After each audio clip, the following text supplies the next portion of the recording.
Thank you, sir. Firstly, can I say what a privilege to be invited here to share my experience. Thank you to Group Captain Peter Layton for being invited to also share in a vignette in that book as well. So I have a quick cover of the book, just a quick blurb to give you an idea of what it's about if you haven't had a read already. Antarctica is changing, not just in climate, but in the way we perceive and act in the world's last uninhibited continent. More states are becoming engaged and establishing research stations within the regions. As being fortunate enough to be invited to write this vignette with Group Captain Peter Layton and Wing Commander Travis Hallen. The paper focuses on national air power, the ability of a nation to achieve its objectives through its air domain. Scientific endeavour makes extensive use of both military and commercial air transport assets, at the heart of which is logistics. I've been invited here to share with you today my experience of living and working in Antarctica during the Austral Summer 18-19 period. From October 2018 to March of 2019, I was deployed as the logistics officer based at Casey Station, working embedded with the Australian Antarctic Division. For those of you who have also been fortunate enough to travel to Antarctica or have a personal connection with the environment, you will understand how easy it is to become an advocate for the region, for the preservation of it and for the use of science and peaceful purposes only. My presentation today will firstly will provide a broad outline on the Antarctic Treaty System itself, a quick summary of those key articles that are within the Antarctic Treaty, and then I will identify how the ADF, through Operation Southern Discovery, links into the military strategic guidance and Australian government Antarctic strategy. At the heart of Antarctica is science. So I'll also describe some of the key science projects for this season, and from there, it's all about logistics and the challenges associated with working in the extreme and unique environment of Antarctica. I need to say that my presentation is a recollection of my own experience. By no means am I a lawyer or am I an expert. All of these opinions are my own, and at the end of it, in my video, I can promise you penguins. At the end of this formal presentation, as said before, I'm also happy to share in my personal experience and love of the continent. I have an 8-minute video if you're interested in hanging around. It'll show you some of the fun that we have off station, so you're allowed to go off to some huts and stay overnight, jump on some quads with some friends, jump in some haglins. There's plenty of footage of wildlife, so if you have the time to stay, you're welcome to. If you need to go, I also understand as well. So I'll go into an overview of the Antarctic Treaty System if you're not familiar. So it is the system of complex arrangements made for the purpose of regulating relations among states in the Antarctic. At the heart of it is the treaty itself, which was signed in Washington on the 1st of December in 1959 and entered into force on the 23rd of June 1961. So the primary purpose of this treaty is to ensure that the interests of all mankind, that Antarctica shall continue forever to be used exclusively for peaceful purposes and shall not become the scene or object of international discord. It prohibits military activity, except in support of science, prohibits nuclear explosions and the disposal of nuclear waste. It promotes scientific research and the exchange of data and holds all territorial claims in abeyance. The treaty applies to the area south of 60 degrees latitude, including all of the ice shelves and the islands. So you can see by that picture up there, Australia claims quite a large amount of Antarctica. I believe it's in the vicinity of 42%. We have the main area there to the right of the South Pole at the end of the word, and then that little part which is the wedge.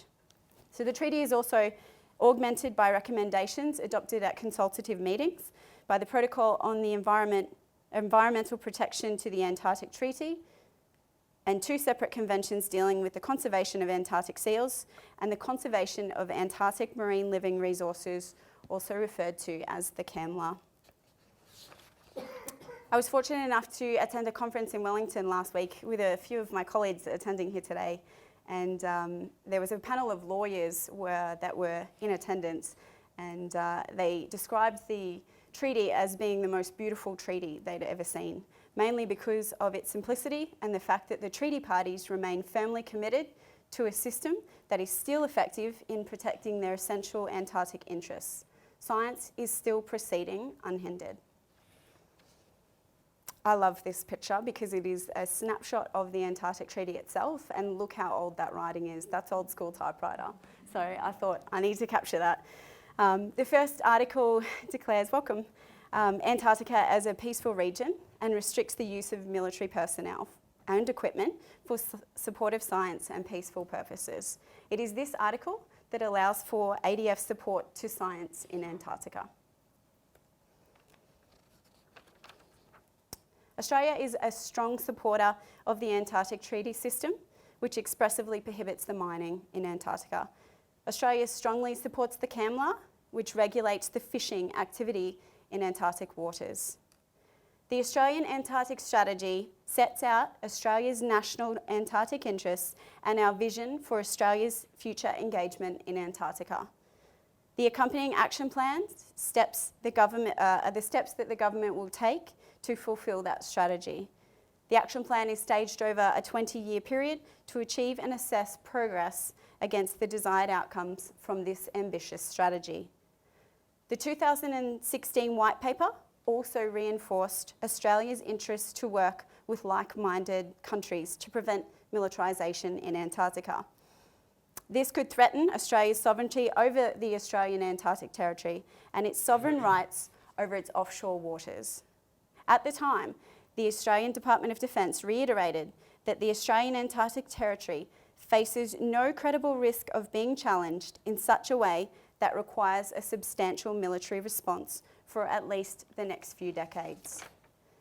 Defence did note, though, however, that international interest in Antarctica is increasing and that Australia is committed to collaborating with other Antarctic nations to prevent future strategic competition and to uphold the principles of the Australian Antarctic Treaty System.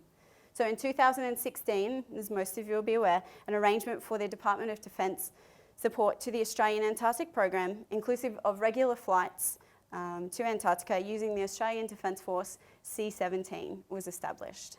We have now seen an evaluation of trial flights utilising the C17 to Antarctica, which provides an unprecedented level of heavy airlift capability into the region.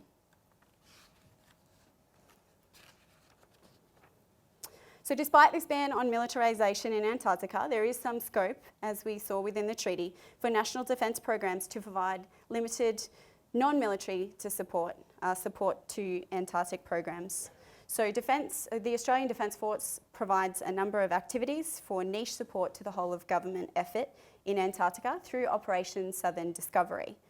So in contrast to reactive whole of government operations related to humanitarian assistance and disaster relief, the operation presents itself as a deliberately planned opportunity to utilise niche ADF capabilities to maximise outcomes in support of this national strategy.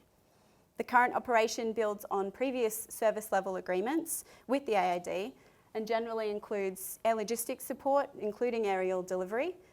Also, there is the ability to use AME if required, geospatial survey support. So this season into Casey, Mawson and also Davis, we had a Navy and Army survey team come in to survey for the new ship that's coming in to make sure that the wharf facilities could be upgraded appropriately and that the shipping for entry was adequate. Niche capabilities, obviously in the form of heavy airlift as well, or subject matter expertise and informational exchange. So that's really where my deployment came about. I'll talk a little bit about that now. A lot of people say to me, Lauren, how did you get to Antarctica and how were you there as a RAFI logistics officer? So I'll run you through that now and talk about how that happened. So usually each season, prior to the Australian summer period happening, the Antarctic Division will request a number of tasks from the Australian Defence Force that will be negotiated through the commander of the Australian contingent located down in Hobart. He's the guy responsible for maintaining those relationships and building on those service level agreements. So Commander of Joint Operations will, however, though, consider deployments on a case-by-case basis. So I actually applied to work with the Australian Antarctic Division under a civil employment with the normal recruitment process that we see that's advertised.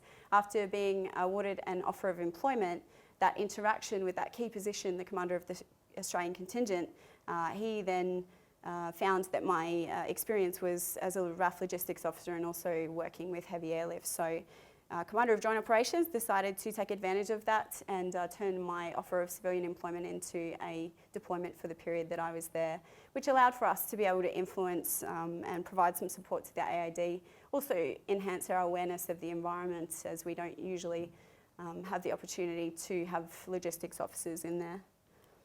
So I was under the technical command of the Australian Antarctic Division. My primary role down there was to work as the station logistics officer. So because it is a unique environment, you're required to take on a little bit more. So I was also the customs and quarantine officer. There's a lot of samples that need to return home, and we need to make sure that we are preparing those samples correctly and that we have the right permits to be able to do that. I was also the waste management officer. I'll talk about that a little bit later, but it is a unique requirement. Obviously, there's no dumping facilities down in Antarctica, and we have some tight waste management rules down there as well. Your standard warehouse management, so issuing of stores, and then making sure everyone has generally what they need. So my technical command was to the KC station leader. Then I also had my secondary role, which was the part of the deployment under Operation Southern Discovery, and that was as the OIC of ADF Detachment KC. So I supported any ADF elements that were coming through KC Station as part of the Australian Summer Programme. So the surveyors that were coming through, I was working with them, and then providing a sit-rep back to the commander as well to give him an idea of perhaps some opportunities where we could support the AID a little better.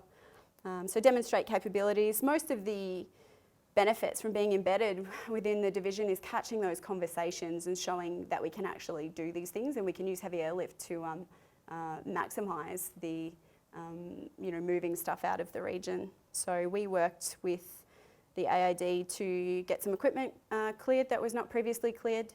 We withdrew AMTDU back here, and then also my responsibility, the group captain talked about it before, is that we don't really understand the environment. So as part of my deployment, it is to come back here and share with you my experience so that we can create that collective awareness on how to operate down in the region. So I'll move on and talk about some of the key science projects. I do want to make sure that you keep a loggy lens on science though as I talk about it, because it's important to understand how we enable science. So as I describe the projects, think about the things you might need to do as a loggy to establish a supply chain. So the first one that we supported was a world-first international mission that built a temporary lab on the Australian Antarctic ice sheet so that researchers could drill ice cores to depths of 250 metres to measure, wait for it, pre-industrial atmospheric levels of hydroxyl, which had never been done before. So this requires melting hundreds of kilograms of ice to get about 30 litres of air. However, each sample of air only provides a few molecules of what they're looking for to be able to detect and measure. So in loggy speak, what does that mean? Get lots of gear from Australia on a C17 in the form of 16 aircraft pallets, have it land at Wilkins Airfield, put it on a traverse that'll take, first of all, get it back to KC Station, so that's a 4.5 hour sled ride, takes 8 pallets at a time, so then you need to go back, so that's 2 runs already. Then we need to make sure that we keep our equipment at the right temperature. So being scientists, they have some pretty precious equipment that needs to make sure that it is kept at room temperature, and that's a problem when you're down there. We need items to stay cold and to stay warm to prevent them from freezing. We used Traverse to get the team out to Law Dome. So Law Dome is situated about 100 kilometres from KC Station. It's a 10-hour traverse in good weather, and then once they get there, they obviously need a really good weather window to set up all of the camp equipment. Because they were working with the ice cores, they had to take tractors and equipment to dig in to the ice itself, and they built laboratories that were actually underneath, the ground level so that they could extract these ice cores. We also used a twin otter for cargo transfer, so later in the season the twin otter will come in, and that's more as a extraction to get the cargo back to Casey Station before sending it north. After all of this, they also collected some samples. So we had ice cores that we then needed to maintain temperatures of minus 23 degrees. So this is the critical part. This is the years and years of research why these guys go to Antarctica, get awarded the opportunity to go, and then suddenly the loggy needs to make sure there's a supply chain or a temperature controlled supply chain that is able to support that. So we had a commercial freezer out at Laudome. We put on the back of a tractor with a generator plugged in while it was on traverse, came back to station, took it out and put it in the normal freezer, and then when we had to send it home back to Australia, I'll talk about one of the engineering solutions we provided on the C17, but yeah, I just want you to think about that cold and warm supply chain and how challenging that can be, and how you can undo years and years of research. So this is a picture of the camp. You can see some of their gear there. It was quite big that we needed to get out there, make sure it wasn't damaged. And then you can see the camp there on the left-hand side of the picture. So accommodation, everything they need, it's leave no trace. So you take it out, you bring it home. Fuel caching is pretty common as well to make sure you can extend your reach. But you need to take everything and you need to bring it back. So another one that we supported was the Totten Glacier. So located in East Antarctica, about 150 kilometres from Casey Research Station, is the Totten Glacier, which is currently the subject of significant research efforts by Australian and international scientists. The glacier drains the biggest ice catchment in East Antarctica, but contains enough ice to raise global sea levels by more than 3 metres if it were all to melt. So what does that mean for a loggy? We need to get some helicopters off the Aurora Australis when it comes in. We have a science team that need to go out and remediate these towers. They have heavy steel structures that they need to upgrade every season. The area gets about 12 metres of snowfall every year, so the guys need to dig out the towers, replace the steel structures to allow for data collection, and that's done over the period of the summer. Again, that's weather dependent, so it's, we had a pretty bad weather window this season to be able to get the helos out to support that project. The other one was a really nice little local project, so the Antarctic seabirds. Casey Station is based around an Adelie penguin colony, so there's a sea ice sheet that allows you to get across where you can visit the the Adelie penguin colonies. There's a lot of research done there by the scientists, and also around the old Wilkes Station. So again, for a loggy, we transported them via Hagland, sometimes via helo if it was a good day. That's about 30 minutes to get out to Wilkes Station from Casey. And then we have a little hut that they'll stay out there for a few days depending on how long they need. So we sent home some penguin specimens this season, and this one we had to keep at minus 80 degrees. So the standard phases of deployment are really nothing new to us. You know, you get ready, you have your kitting and your training phase happen. That all happens in Hobart. The deployment, so the first flight of the season will be a 319. You'll head in, you'll do your team rotation changeover, and then we'll start getting science into the field. So the station locks down for a good week or 10 days. No one's allowed off station until we understand that we've got a really good handover and that we can take over everything from search and rescue to fire, and that the station's ready to go. Then the loggies start to get science into the field, so we will make sure they have their kit, that it's come off the jet, and that they're ready to enable them to work out whether it's deep field or local area. During the resupply, we have the helos, which provides further support into the field. We send them down on the ship and home on the C17. The redeployment phase happens in that period, end of February to the early March, where science will close down or draw down. We'll start to make sure the samples are ready for shipping back to Australia, and then the main effort will depart home, and then the main body for the winter will stay there. So March to October, there's nothing in, there's nothing out, unless it's an airdrop, which we've seen previously, and the wheeled runway will provide more access into the region in the future. So the Australian point of departure is Hobart. That's where the supply chain meets and begins to go into the region. So down in Hobart, there is a cargo biosecurity centre, which provides for all the quarantine inspections and washdown. Then there's also the Hobart International Airport that they rely on for the C17 and also the 319 to depart. There is a planned upgrade of that airport, which is in line with the 20-year strategy. Macquarie Wharf, which is in the centre of Hobart itself, is a ship loading facility, and then there's also some heavy warehousing, so everything comes to Hobart first before it goes into or via aviation and shipping. It is the main hub. Down at Kingston, which is just down the road, probably 15 minutes from Hobart itself, is the Australian Antarctic Division headquarters. There is a world-class science facility out there which has a krill aquarium. They're like little prawns, which are really important for penguins and the wildlife. They obviously feed on it. And the CAMLA restricts the amount of krill that can be caught around the region as well. Cargo processing warehouse down there, and also expeditioner clothing and kit issue. So this is to give you an idea of the distance involved. It's about 3,500 kilometres to get all of that gear from Hobart just into Wilkins Airfield. When we get to Wilkins, there's nothing. There is no storage facility, so we need to start moving it from there. So Wilkins Airfield, for those of you who aren't familiar with it, is a glacial blue ice runway. It's 70 kilometres from Casey Station. It operates during the summer and supports regular scheduled flights from Antarctica. The intercontinental flight takes about 4.5 hours. We primarily use the C17 for heavy airlift, and for the cargo, they'll put some passengers on it, but the 319 takes about 27 passengers and some small cargo as well. The aerodrome sits at 700 metres, and that is to try and optimise it during the season. It actually starts to get too warm in Antarctica for a blue ice runway, so there's a period where once we get people in for the season, the runway will actually shut down.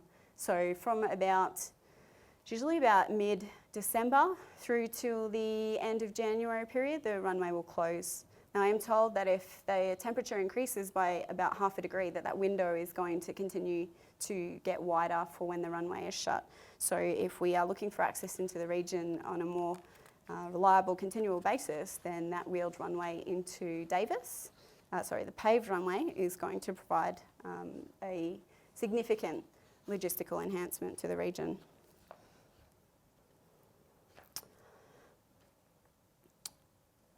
This picture of the C17 heading in and some cargo waiting. So once we get to the gear into Wilkins Airfield, we have some intracontinental transport to move everything around. So to get it from Casey, we have a Terrabus. You'll see that picture there. The C17 provided remarkable support and actually lifted that into Wilkins Airfield back in, I think it was 2017, 16. That Terrabus reduces the transit time for personnel from a little old Priscilla, we used to call it, tracked vehicle that'll take 4 hours to get everybody down to Casey, and this will take 2.5 hours. It's not a smooth ride, but it's a remarkable capability, and for the C17 to lift that in is exceptionally impressive. We also have a range of intracontinental aircraft down there that we use, operated by Kenborough Air. So there's a Twin Otter, which doesn't provide for much cargo lift, but it gives us something to be able to move things around a lot quicker than a Traverse. We also have the Basler. So these things have actually flown in the war, and they're impressive to see. They've got skis on them. Casey Station each year develops a skiway, which takes about 20 minutes in a Haglin to the top of the plateau to get there, and you can meet aircraft much quicker and transfer science from Casey to Davis. Or this year we supported flying around some parts for Chinese program, had a water treatment plant that went down, so we were able to get some parts through collaborating with a number of programs to make sure they had what they needed. The deep field traverse capability is being significantly enhanced as well, so it'll continue to get better. So I did want to talk about the Sea Voyage because it is the annual resupply into Casey Station, and it provides significant, again, logistical ability, and it's only going to get better with the Naina coming in. So there's 4 voyages per year that service all of the Australian stations. The first one is into Davis, which takes about 12 days, and that's a sea ice transfer. So the Aurora Australis will pull up hard into the ice, and the trucks will come out into the sea ice, and it will crane off and then take the gear back to station. Into Casey, we have a ship-to-shore transfer. There is no wharf in Casey, so I've highlighted that because I'll talk a little bit about the Casey V2 resupply. And then we have V3 that heads from Hobart, goes into Mawson for a resupply, and then heads back to Davis to pick up the rotating team and then back to Australia. V4, which is the voyage from Hobart into Macquarie Island, the sub-Antarctic island that we have, and they rely on the French icebreaker to provide support into there. That resupply apparently is a really tricky one. They use helos to offload, and then they've also got some old larks from the Army. I do believe that there is an intent to reinvigorate some support from the Australian Defence Force with the Navy and the Army to transfer some items across there. So again, this is the distance. We're talking, you know, a lot of gear to move a considerable amount. So this is the Casey Station resupply that we conducted last year. So the Aurora cannot come into alongside. It is that ship to shore transfer. So the Aurora will sit out. This is Newcomb Bay, just down the road from the station. The Aurora will sit out where that star is. It'll bring a little barge that's capable of carrying one 20-foot container. And so we offloaded just under 500,000 tonnes of cargo this year off the Aurora. You can imagine the time that it takes. It's just one at a time, one barge coming in. So resupply for us was pretty tricky. It took quite a long time this year. So that yellow road is actually the access road. So the station sits up on the hill. So at the beginning of the season, the plant operators come in, and the first thing they need to do is start grooming that road to get it ready to be able to take trucks and cranes down to set up for resupply. Wilkes Station is actually, so if you just look, I'll point to it, I don't know if any of you know where it is, but Wilkes is just over here. So it's the old abandoned station from the US, which went under with Blizz, so they actually relocated it back. It's a good read if you want to Google it. Okay, so this year the total time for resupply was 14 days. It shouldn't take that long. We had a really bad weather window. After 15 knots, if it gets any higher, we have to cease offload. So the ship will pull the barge back onto the ship, and that's it until the weather is good again. Anything over 25 and she will sail out to sea and sit 9 nautical miles off the, 11 off the coast. So you can see again, it just keeps delaying and delaying that period where you can get your stores. We offloaded at just over 5, and then we put back on 480, and that is the annual resupply, so once a year. Significant fuel transfer also occurs during this period. We transferred 970,000 litres of diesel for the annual resupply. That's done from ship to shore over a line that is about this wide. There's boats in the water that need to keep the ice sheets away from the lines to protect them, and that as soon as we have a good weather window of about 72 hours, shipping stops and refuelling transfer begins. Some pictures. This is a new fire Hagland that we had come in for the season. Put on that little boat and then transferred via crane to shore. This is just a really great pictorial depiction of what's going to happen when we get the new ship come in. So the Aurora Australis, it's the same expedition and numbers, but her advantage is by far the amount of cargo she can bring in. Does the amount of cargo capability support the on-station facilities? I'm not sure that we're quite there yet. There is significant work and remediation and upgrading programs being done by the Australian Antarctic Division to be ready to receive this type of numbers of cargo. So the first voyage is set for that V4, which is into Macquarie, the end of next year, if she's on time. So using the C17 for this season, we had a number of really key outcomes that we were able to support the Australian Antarctic Division. I'm sure a lot of you in this room actually have quite a bit to do with the Antarctic Division and providing the support, whether you're working at a SPO or you're a planner in JOC or at AMTDU doing some of these assessments. So the C17 didn't airdrop into Wilkins Airfield this year. All of the tractors at Wilkins Airfield broke down, so they were unable to continue preparing the runway to receive the first flight. It was a good news story, and you might have heard about it. So the guys to prepare the runway now at Wilkins are departing Casey Station literally in the next few days to head back to Wilkins, set up the airfield again, because they tow all of the accommodation up onto a big hill. So they'll tow it and set it all up, and then they'll start getting ready for the first flight. I think it's about the 24th of October this year. So for C17 to provide the support and get those parts in to enable the runway to continue to be developed was a good win. With the ice cores, we provided a cold chain solution. So when we were down on station, the scientists thought that it was a great idea to buy a commercial Fisher and Paykel freezer and that they would just plug it in onto the C17. And that's how we would keep the ice cores frozen. For those of you who understand military platforms, and plugging in something as simple as a freezer really is not that easy. And that was a tea room conversation when I was helping them write their cold chain plan.